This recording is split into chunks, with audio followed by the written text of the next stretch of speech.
We are very fortunate today to have with us Walter Fluker. Walter is, first of all, my friend. He is a person I greatly admire and love, and I'm so glad he was able to come join us today. His topic is Wake Up Running. His subtitle is Race, Power, and Democratic Space. One of Walter's favorite slogans is wake up. So when he's teaching, he often concludes with those words. And today we are waking up running. Walter is known around the world as a scholar, speaker, and consultant. He travels the world teaching and leading workshops on ethical leadership. In his recent past, he served as he is Professor Emeritus of Ethical Leadership at Boston University, where he also held the Martin Luther King Jr. Chair. He's currently Distinguished Professor of the Howard Thurman Center at Hartford University for Religion and Peace.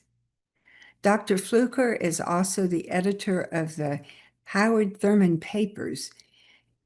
This project, which has gone on for at least 13 or 14 years, has produced many, many volumes of all Thurman's writing, previously seen and previously unseen, as well as 3 volumes of his sermons. Among the things that you may want to know about Walter is that his early books set a stage for what he's done for the rest of his career. One of those was Ethical Leadership, the subtitle Character, Civility, and Community. At the core, that's what he means by ethical leadership. And then another book that came along later, The Ground Has Shifted, The Future of the Black Church in Post-Racial America. Fluker is a prophet. He is a scholar, and he is an invigorator. He stirs everyone who hears him or reads him to think and to act, and to think again and act again. He's been honored in many, many ways over time. One of his most recent honors was to be named as Doctor of Laws, honorific Doctor of Laws at Boston University.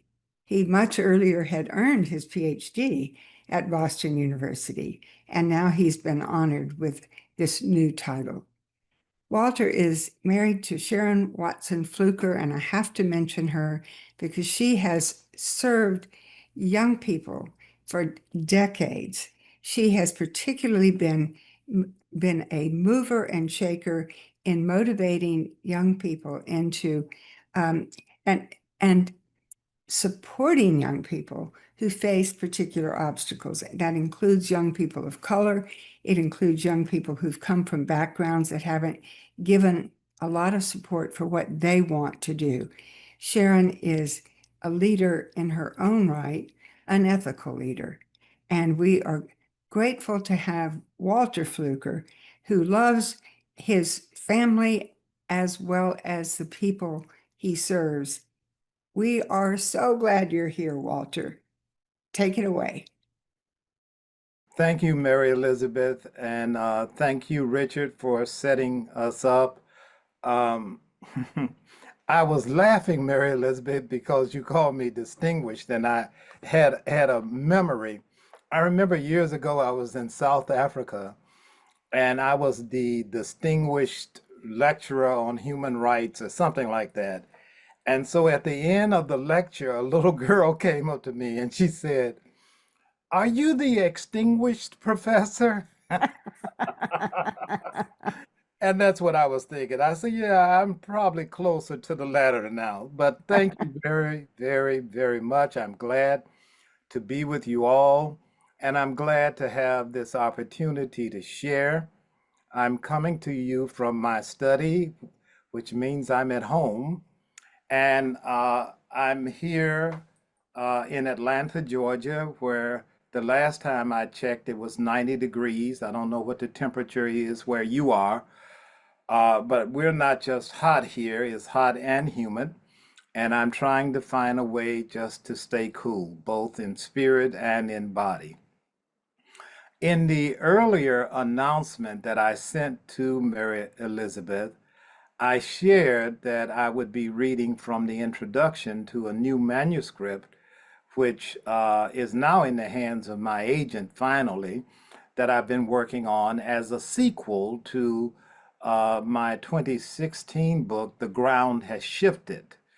Um, this book is entitled Wake Up Running, and it's a call, actually, my reflections, but basically a call to folks just like you who are now at the crossings, as I refer to them, uh, of madness and hope. I'm terribly interested, I've always been, but terribly interested now, urgently interested in what I call democratic space. And so part of the uh, sharing today will certainly be about how do we create democratic space. And I'd love for you to be close to me.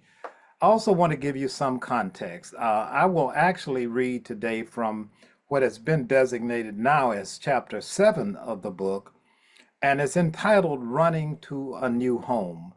And home is so important, as you'll see, hopefully, for those who are part of communities that have been historically neglected, marginalized, and are on the periphery.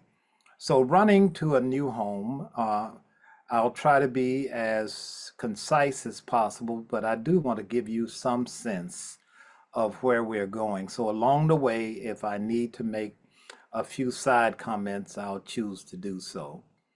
Running to a new home. A quote from C.L.R. James, the Black uh, Jacobins, a book that was published in 1938, and C.L.R. James was a great Trinidadian scholar whose work still informs a lot of what people do in post-colonial studies. Here's a quote. But one does not need education or encouragement to cherish a dream of freedom. At their midnight celebrations of voodoo, their African cult, they danced and sang usually this favorite song, and I'll translate it. They sang, "We swear to destroy the whites and all that they possess. Let us die rather than fail to keep this vow." End of quote. James says the colonists knew this song and tried to stamp it out, and the voodoo cult with which it was linked. In vain, for over 200 years, the slaves sang it at their meetings, as the Jews in Babylon sang of Zion, and the Bantu today sing in secret the national anthem of Africa. Another quote from an old song out of African American spiritual traditions. I've got a new home over in glory, and it's mine, mine, mine. I've got a new home over in glory, and it's mine, mine, mine. Conjuring ghost stories. My childhood was filled with ghost stories.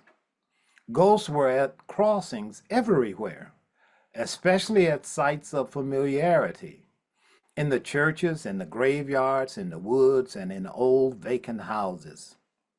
Everyone in my family was aware that ghosts often came uninvited and would disturb the order of things. I heard tell once there was a ghost in a house in Mississippi down the road from us that would throw things all over the place. and that no matter who moved in, eventually they could not withstand all the noise, racket, and riotous performances of the unholy terror.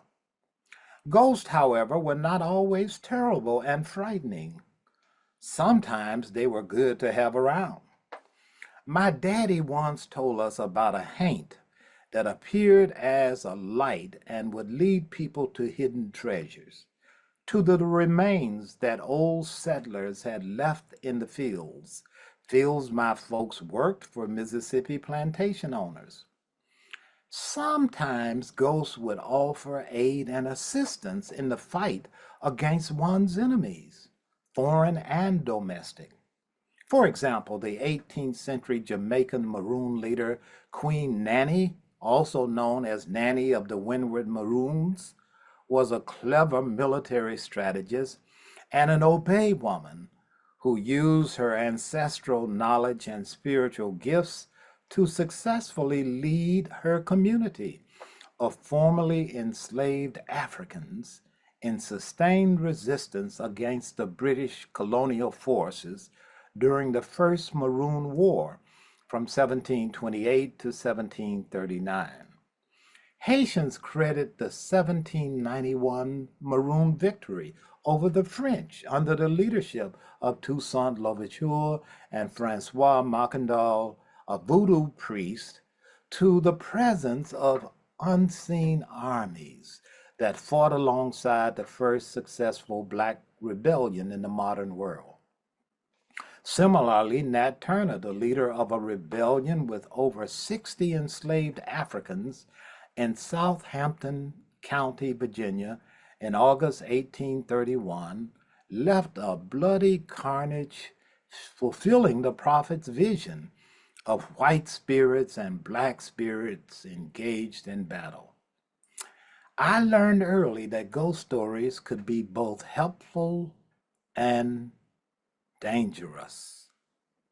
Staying on terms with ghosts and spirits, therefore, was an important part of the Christian folk religion that I grew up in. I imagined that we were just trying to make sense of our predicament. Southern black people inherited the folk beliefs of their African ancestors that included ghosts, witches, and all sorts of spiritual phenomena, an alchemy of syncretized African belief systems and practices like hoodoo, living along parallel tracks with Jesus, the angels, and the devil.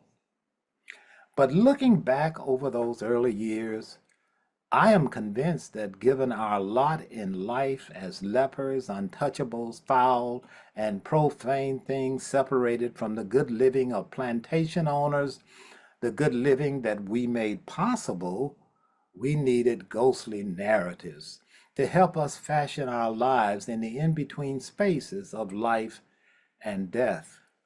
In spaces where being aware of the power of ghosts was necessary for survival and for speaking about the unspoken. Through these ghost stories, these spectral significations on power and dominance, we were enabled to slip between the cracks of language, signs, and symbols that had set us up to perform in certain ways, to see and hear certain things, and to believe and practice in certain ways that ensured our oppression. These ghostly narratives allowed us to manipulate and refashion signs that had been given to us, yes, imposed upon us, but nonetheless remained open for signification and different readings. In this in-between space of death and life, even though we could not produce utterances of authentic freedom, yet we were ready to speak. And in speaking about ghosts, we discovered places of power and agency, unformed, unspoken, but ready and available to be spoken, embodied and actualized, indeed, to embrace a certain modicum of freedom. I have discovered over the years that whenever we dare to speak about the unspoken, whenever we choose courage over cowardice, destiny over fate, and hope over despair, ghosts show up everywhere, and they make a lot of noise.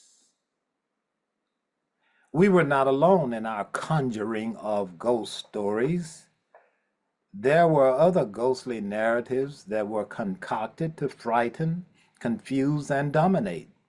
America and the West have long-standing narratives of heinous hauntings and creepy conquests contrived to justify the evacuation and slaughter of innocents. Stories of errands into the wilderness and fountains of youth allowed pilgrims and conquistadors to despoil the land of the indigenous peoples around the globe.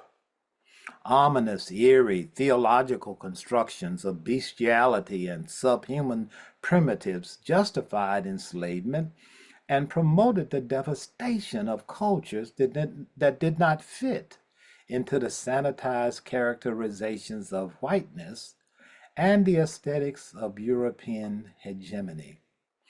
Ghostly scientific narratives of naturalists, anthropologists, physiognomists, and phrenologists conspired with the ideological haunts of race, gender, and sexuality to justify spurious notions of white supremacy and privilege.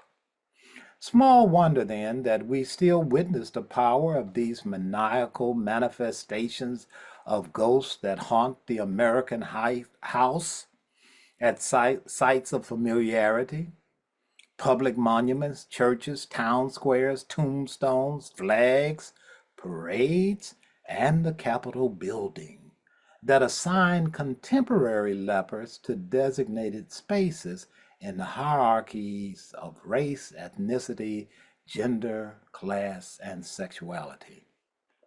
These ghost stories invade the very centers of our contemporary religious and social worlds, where death, violence, and destruction greet us in a perpetual cycle of blogs, TikTok, Facebook posts, X Core, formerly known as Twitter, Threads, Instagram, Truth Social, and political news talk shows that just go on and on and on.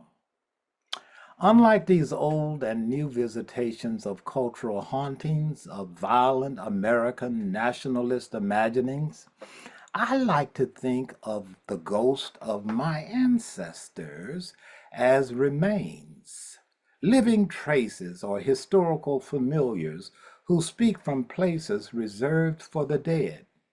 Through memory, song, and improvisational speech that mark a constructive opening, a point of entry, a dance, indeed, a gate into our world. What might conjuring and conjuration look like for us as we navigate the treacherous and violent crossings of this century where ghosts, real and imagined, are showing up and making a lot of noise? That's one third. Conjuring and conjuration. Conjuring is a tool of the spirit that signifies acts of commitment. Swearing an oath of loyalty to struggle, resist, and repair. It also references a religio-political remixing of racial identity and any available materials that bring about healing and hope amid contradictions, irrationalities, and toxic ecclesial performances that perpetuate the socio-political dramas that destroy Black life.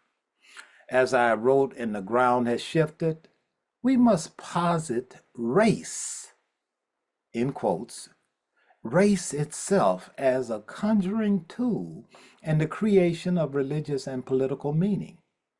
It suggests the notion of racial identifications as conjured narratives that we perform in a shared sense of utilizing race as a tool, as a type of pharmacopoeia, listing dangerous but potent possibilities of admixtures of poisons that heal.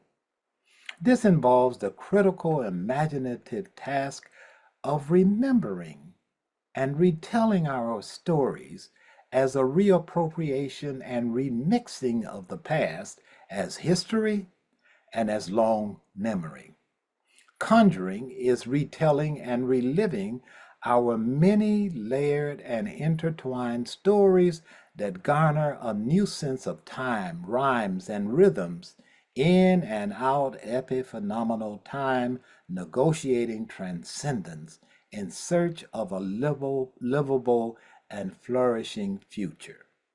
As such, it signifies on modernist claims of knowledge and truth and revisits the quest for intersubjectivity that is unsequestered by linguistic, legal, aesthetic, moral forms of bondage that resist deep egalitarian reimagining and restructuring.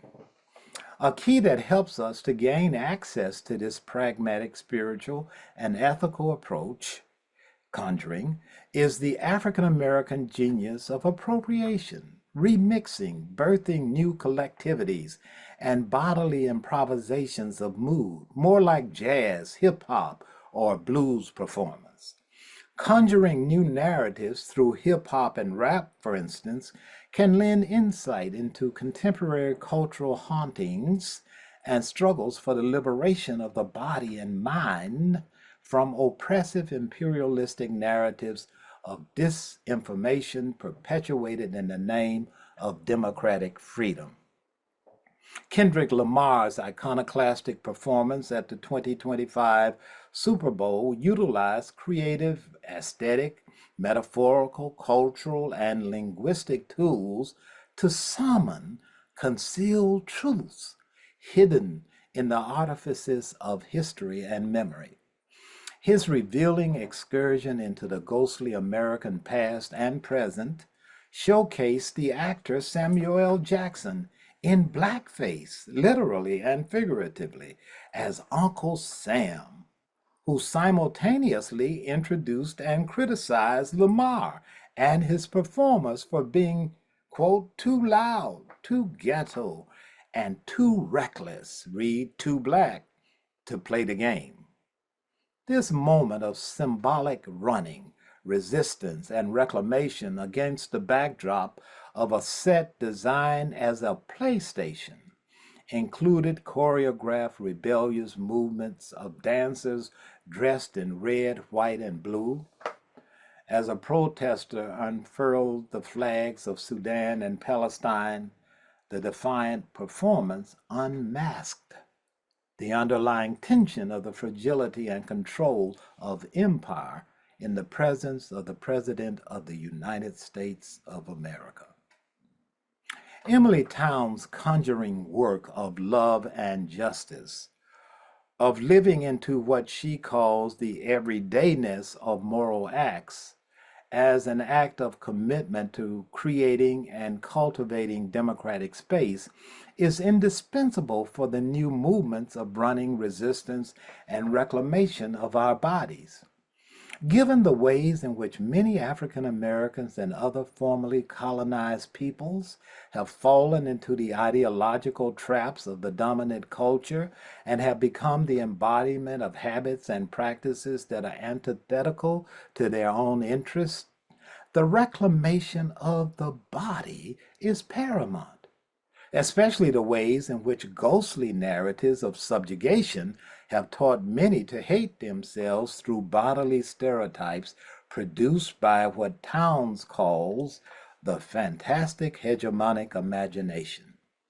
Conjuring and conjuration, then, are not only desirable, but necessary to liberate our bodies, minds, and souls from the builders of these spectral and demonic grounds, who also congregate, conjure, and conspire at the many crossings at this precarious moment for democracy.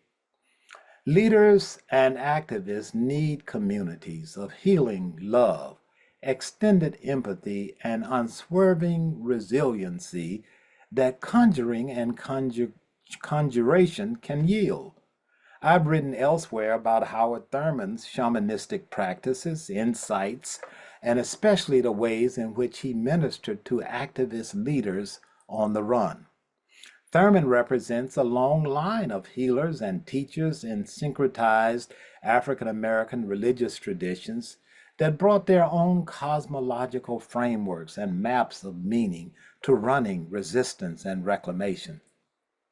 Among the ancestral lineage of renegades and maroons, none represents better the significance of this critical dimension of reimagining democratic space than the San Domingo, now Haitian, Revolution from 1791 to 1804.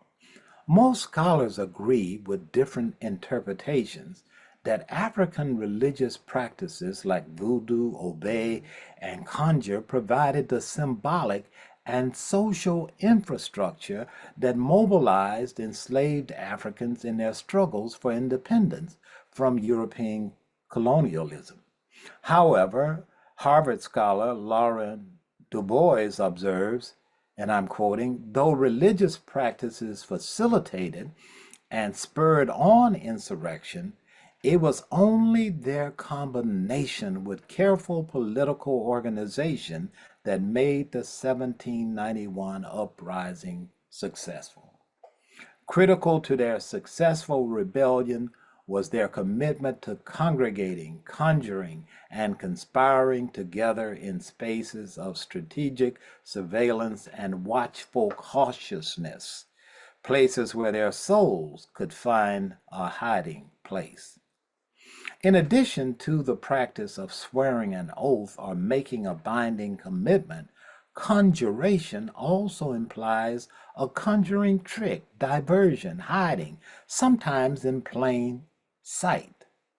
Sylvain Diouf's treatment of borderlands and hinterlands among African maroon societies accentuates the importance of escaped Africans learning to maintain secret codes and fellowship in their small, beleaguered but resilient communities.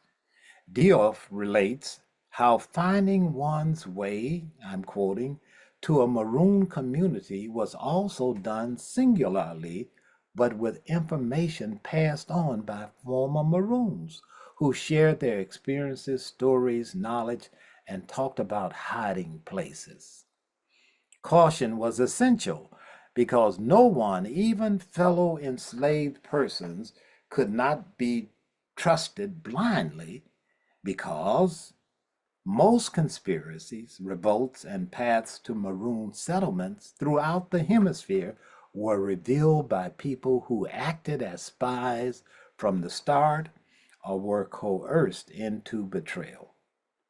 These spaces of congregating and conjuring were places where they met and conspired, literally breathing together in commons with alertness to danger. They transformed brush harbors, wildernesses, swamps, and creeks into spaces of autonomy, fluidity, and resistance, into sanctuaries for their cursed bodies. They created their own communities of empathy, care, and resilience where they could do as one and swear an oath against the haints of a cruel foreign new world. Conspiring, to be clear, was not a diabolical plot, but a means of survival and reclamation of a sense of identity and a source of hope found in communal practices. The borderlands and hinterlands have contemporary political significance for the work of new leaders creating democratic spaces within their own fellowships and the larger society.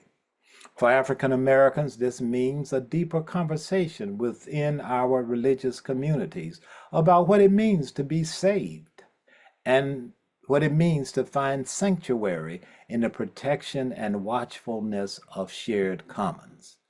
Perhaps our first question ought to be saved from what or whom?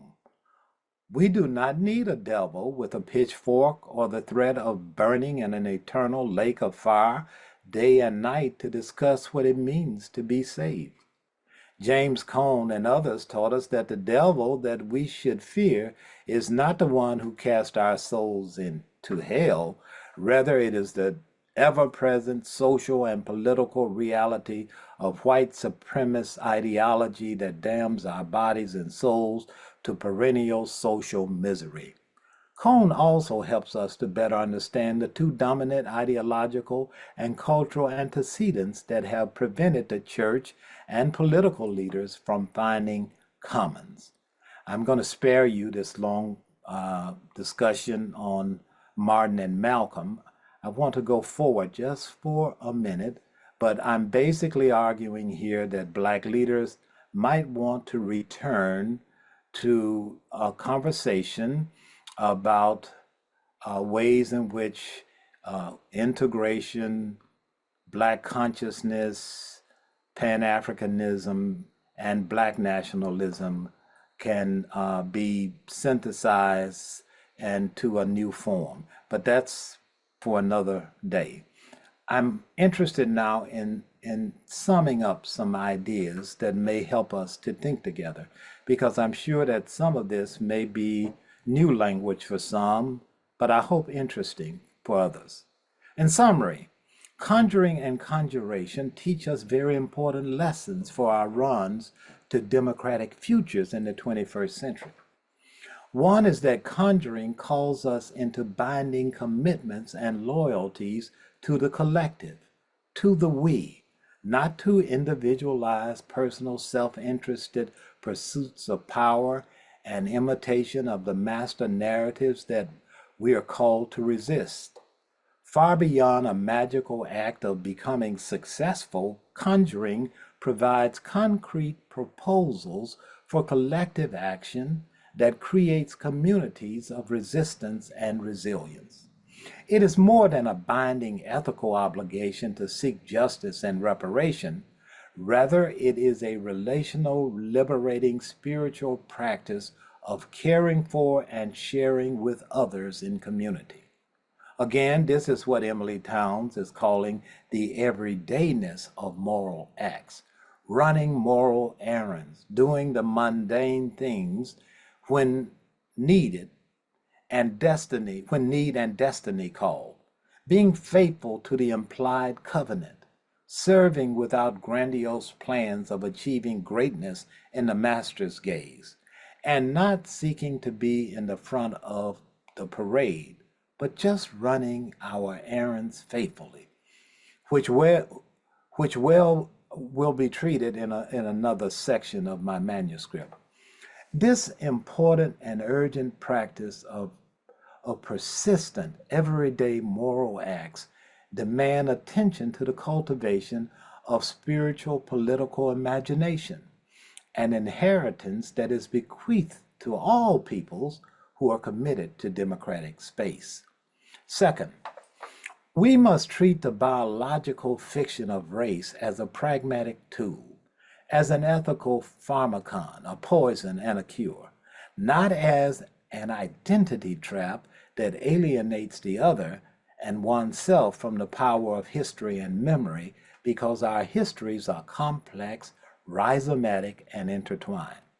While the United States and some global movements are campaigning for the utter abolition of certain racial and ethnic identities through the horrors of legal erasure, dismantling of diversity and equity movements, hideous acts of disappearing and incarcerating others as scapegoats and foils for powerful plutocrats who are remaking the world in their own image and likeness, a return to history and memory is essential for our survival and transformation. Kendrick Lamar's Super Bowl performance was a conjured act of remembrance that revealed the contradictions of empire that lay hidden in plain sight, and an iconoclastic call to a new community, to commons at crossings. Third, the reclamation of the body, the full bodies that bear the weight of civilizations and empires, past and present, the full bodies of all who have been historically marginalized and forgotten, must now be called from the dead in an act of conjuring. Like the artist Titus Kaphar, we must return to the archive, pick a bone with history, and call out the erasure of the historical meaning of the black body in relationship to ocular metaphors and social emotional memories. In his magnificent work, Shifting the Gaze, based on a 17th century Dutch painting by Frans Hals, displayed at New York's famous Brooklyn Museum, Kaphar veils a successful Dutch family in white paint, shifting the focus onto a black servant and giving the viewer the opportunity to explore how art conveys the power and privilege of its subjects. Bodies, black bodies, indigenous bodies, Congolese bodies, Rohingya bodies, Sudanese bodies, Uyghur bodies, Jewish bodies, Palestinian bodies, gay and queer bodies are buried in the sarcophagus of the archive and must be exhumed and resurrected to join us in the struggle for democratic space. Fourth, revisiting the memories and history of borderland and hinterland Maroons leave invaluable lessons on what it means for a new generation of conjurers to create spaces of moral and democratic formation. As we witness the purging of diverse peoples, spaces, and practices in educational institutions, and the open attacks on museums and libraries, archives, and sites of knowledge, creating and sustaining democratic spaces through practical sanctuaries. For example, family, civil society institutions, and community gatherings, salons, book clubs, and reading rainbows are indispensable. The question and the quest for democratic futures are not utopian paradises, nor realized eschatological or apocalyptic moments that break into the present. No, rather these are proleptic democratic spaces where people can breathe together while staying alert. Nor are they dystopian. Rather, they are what sci-fi writer Margaret Atwood calls ustopias.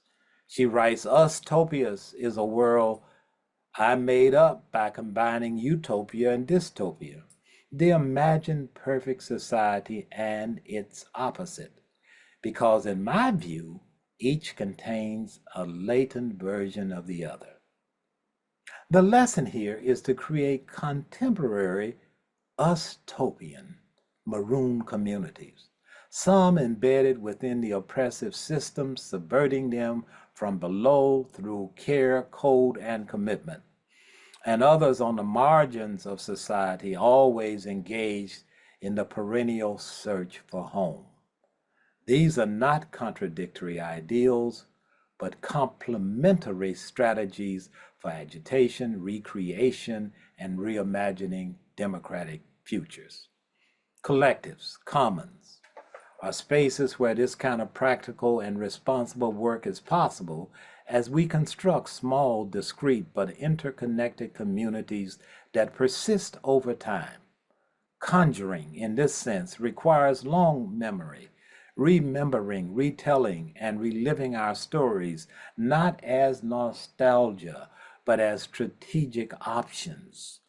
This is where our ancestral mentors, runaways, and running watchers meet us in memory and collective re-narration. It will be good to remember that our precarious present, ghostly concoctions of authority, legitimacy, and status are not merely political, but cosmic disorientations that are meant to disguise unsettling truths truths about the past and the present, but they simultaneously leave open and available cracks in language. I'll say that again. It will be good to remember that our precarious present, ghostly concoctions of authority, legitimacy, and status are not merely political, but cosmic disorientations that are meant to disguise unsettling truths about the past and the present.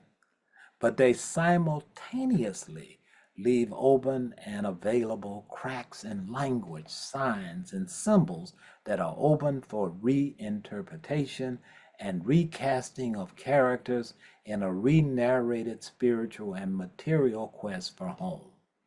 Therefore, as conjurers, our struggles against disinformation must not only demand the facts, the truth, we must also occupy a third space, an in-between possibility of creative encounter where we embrace and embody story, rhythm, ritual, and the deep knowledge of memory that is older than the world, and where our ancestral past visits us in long song, dance, and revived resistance against religious, political, and ideological domination.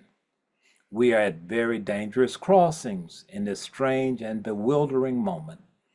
Our crisis is not only external, but existential. One of the major challenges for leaders and youth in our communities is how we begin to conjure new narratives, scripts, and maps to help the exile find their way to hidden sanctuaries where they might remember who they are and what they are called to be and do. This is especially critical as institutions of learning and memory, schools, libraries, archives are under siege. Hip hop, jazz, blues, these are not just genres, but philosophies of adaptation, conjuring and conjuration tricks of diversions leading to new paths of possibility and hope. The ability to remix inherited material into something liberative is part of the genius of Black life. Conjuring insists nothing is wasted. Every contradiction, every stereotype, every spiritual fragment can be recycled into survival and liberation. Finally, this is not a solitary act. Conjuring is a communal, spiritual, and intergenerational practice.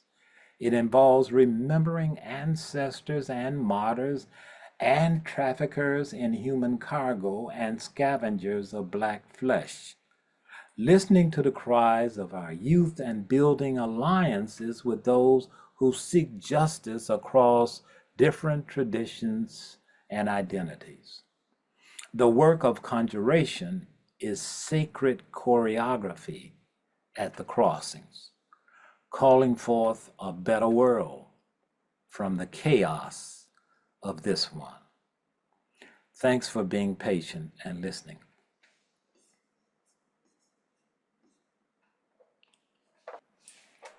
Thank you, thank you, thank you. That was magnificent, Walter.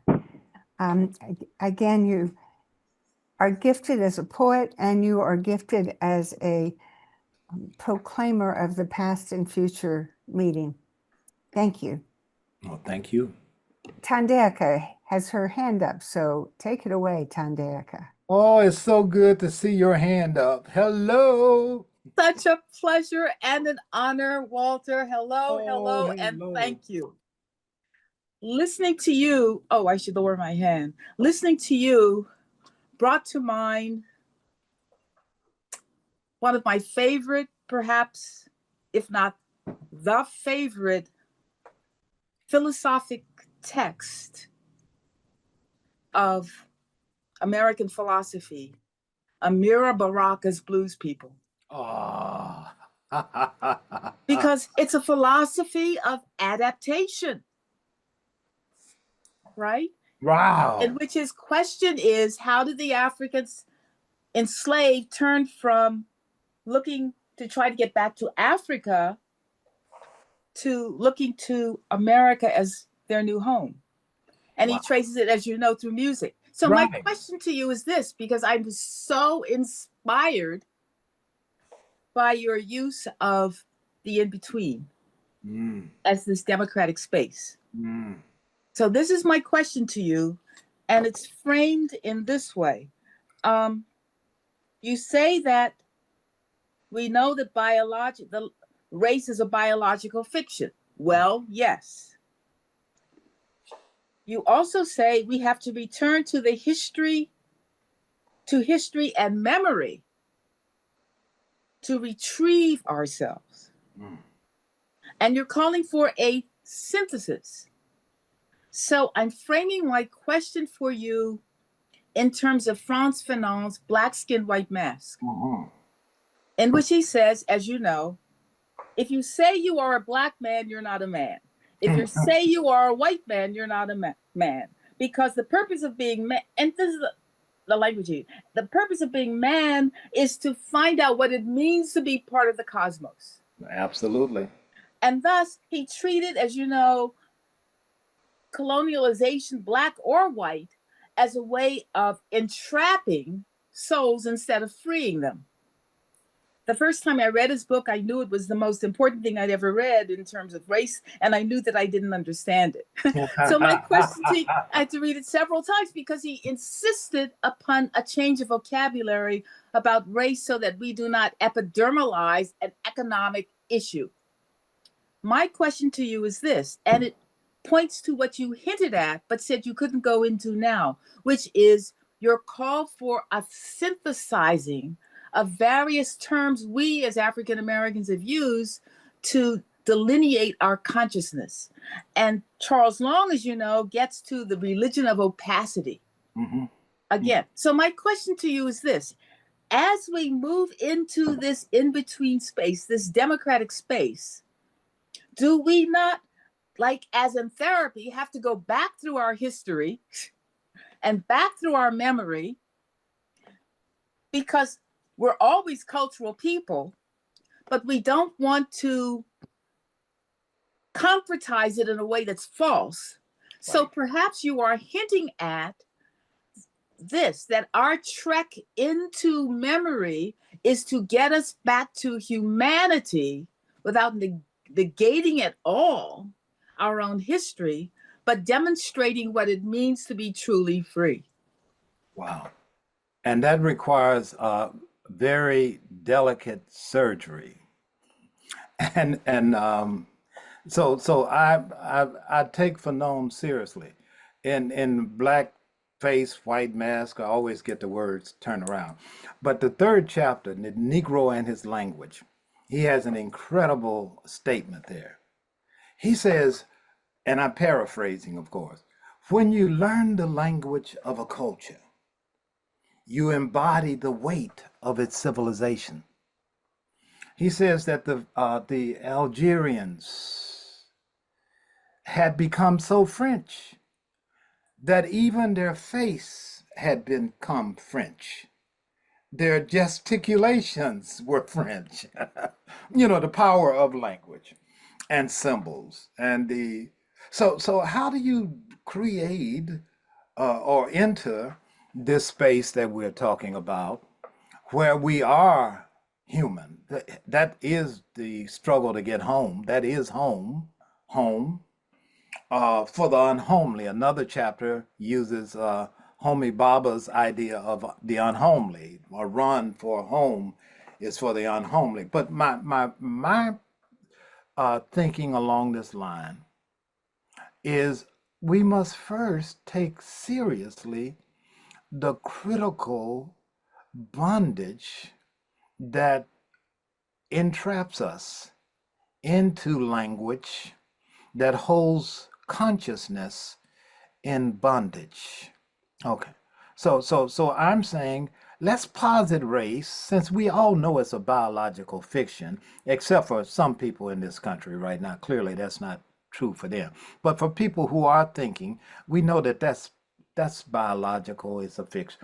But since we know that, it doesn't spare us or give us the luxury of ignoring it because there are a lot of people who are using it, and a whole civilization is set to use that very biological understanding of race against a whole lot of people around the world, including us. And so, how do you do it? I'm working out of the thinking of a pragmatist philosopher named Richard Jones, who says, well, let's use it as a pragmatic tool. We know that this idea about race is not true. However, we're stuck with it. It's like you can't bury your head in the sand because you leave more exposed than is hidden. So let's take the tool and start doing some serious surgery first. That is, educating, raising consciousness in different ways. I use Lamar Kendrick's kind of, performance as one way that happens with conjuring. I also think this, though. I think the only way that we get home is to give the other a ride. I didn't make that up. I borrowed that from my friend Malidoma Patrice Sommet. How do we do that? It requires what Edouard Glissant called a poetics of relation.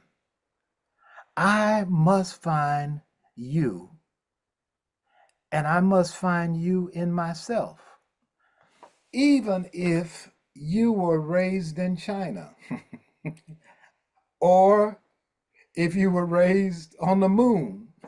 I must find you in myself. So part of that journeying for me is profoundly spiritual and ethical. I stay with it. I try to understand ethics in relationship always to what we call in different ways spirituality and ethics.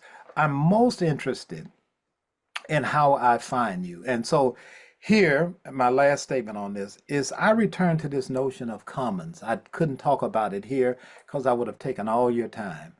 But commons for me begins, it's kind of a reinterpretation of my work out of Thurman, for instance, common ground. We can't do grounds like we used to. Essentialism, sometimes frightens us when we think that way. But what if we had commons? What if we had a plurality of commons where we met with the other and dared to be with the other in a daring act of faith and love and an embrace of what you're referring to as the human? Because one of the dangers of calling it human is that we can easily essentialize the human. And God knows what will happen when people language the human and they make some decisions. We've seen what that looks like, right? What the human looks like in the hands. But the human you're suggesting is beyond simply language and signs. It is maybe the stuff that we miss on our way to the abyss. Do you follow me with this? Um, Most of the essentialism, the universals, come out of our quick run to get away from the abyss, from those dangerous places you process theologians love that are normally show up as chaos, as change. So in one of my, then I'm going to stop for real. In one of my chapters, I return to Octavia Butler's Parable of the Sower. And of course, you know what she's doing there. She's on the run. Lauren Oya Olamina is on the run. And she's created a commons, a community of discourse and practice, all of that. But what holds them together in the midst of all of this change, trauma, and chaos is the incredible empathy. Octavia Butler had some problems with her hyper empathy. I'm suggesting that this hyper empathy may be one of the ways we find what we're pointing to when we say human. That's a long response, but it's yes, A brief follow-up, may I? yes. I'm not facilitating. That's what I want to make certain. Is that okay, Mary Elizabeth? Good. Thank you. Yes. First off, yes, yes, yes, and amen, and then yes, yes, yes again. What came to mind is this. When I was in therapy and I thought things were going very well, I went back 1 week after a session that had gone so well, and I said to my therapist, I said, things are really going well. I had a dream in which I was pulling myself out of a whirlpool, and I was in the whirlpool. So we were struggling. Was I going to fall in or pull myself to the shoreline? And I pulled myself out, and she said, no, no, no. We're trying to get you into the abyss. And that to me is the culture, is the religion of opacity. And that to me is the openness that takes place that King found in the midst of torture and trauma, which is the open-heartedness to try again. And that's what I hear you preaching. I thank you for saying that and also for hearing that with me. I closed the manuscript, of course. I go back to the guys who took me to the dance. That's Thurman and King. And I highlight King's last public address because he's dealing with what Elie Wiesel and others call holy madness. He enters into madness as a way of speaking to the madness that is haunting us, so to speak. So holy madness, says Wiesel, is the only way we can deal with this kind of madness that we're in now. Fabulous. Thank you for being so good. It is so good to see you. It's so good to see you too. Thank you. Thank you, Mary Elizabeth. Thank you to both of you.